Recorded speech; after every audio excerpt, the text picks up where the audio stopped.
कटनी मध्य प्रदेश से लालचंद जैन, पूर्व मंडी सचिव कटनी, कह रहे हैं महाराज जी मेरी और अन्य बहुत से अभिभावकों की समस्या है कि आजकल बहुत से लड़के लड़कियों की उम्र कहीं मंगल होने के कारण, कहीं गम गुण मिलान होने के कारण 30 से ज्यादा बढ़ती जा रही है, जो समाज के लिए बहुत बड़ी समस्या है।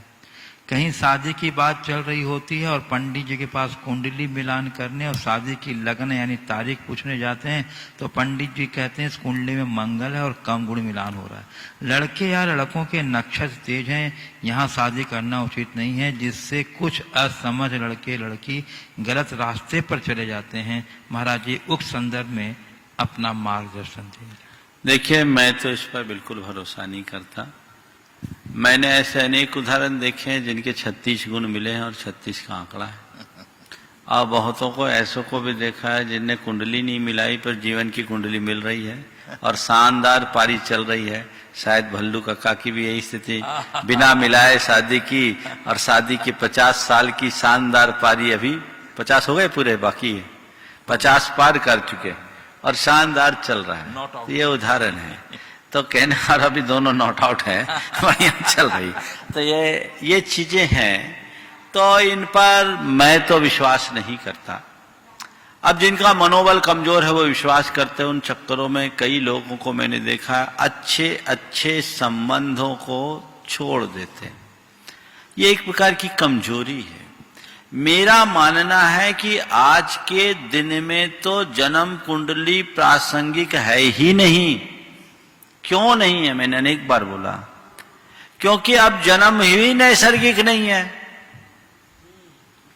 अब तो जन्म बाद में होता, कुंडली पहले बन जाती है, पहले से डायरेक्ट डेट दे देता है, ऑपरेशन से बच्चे होते हैं, तो फिर कुंडली का मतलब क्या? दूसरी बात, पहले बच्चों का जन्म घरों में होता था तो वहां की उसकी जन्म पत्री वहां के अक्षांश देशांश से होती थी। अब तो सबका अस्पतालों में होता है। अब मान लीजिए कटनी या जबलपुर जैसी जगह है तो यहाँ 100-200 किलोमीटर के एरिया के लोग आकर के यहीं डिलीवरी कराते हैं, और हो सकता है कई लोग हैं जिनको यहाँ नहीं, तो बोला भैया हमको मुंबई करना है, हमको दिल्ली करना है।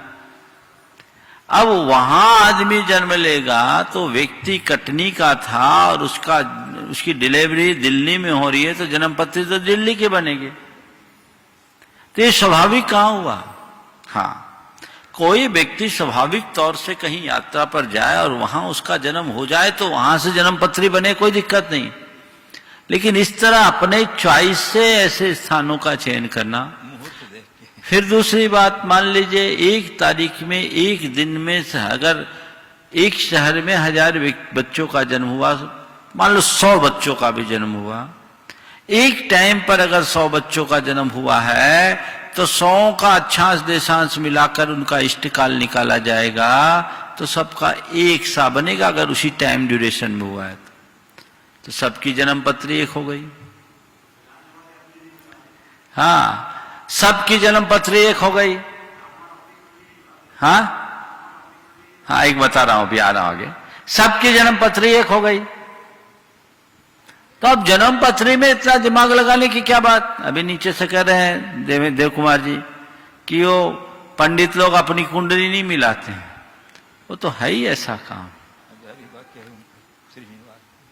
अपनी कुंडली क्यों मिलाए? उनको पता है ज्योतिष है सही, लेकिन अब अप्रासंगिक हो गया। और ये बताओ, कर्म के आगे किसका योग चलता है? रामचंद्र जी का विवाह कितने अच्छे मुहूर्त में किया गया था, और विवाह के बाद ही पासा पलट गया।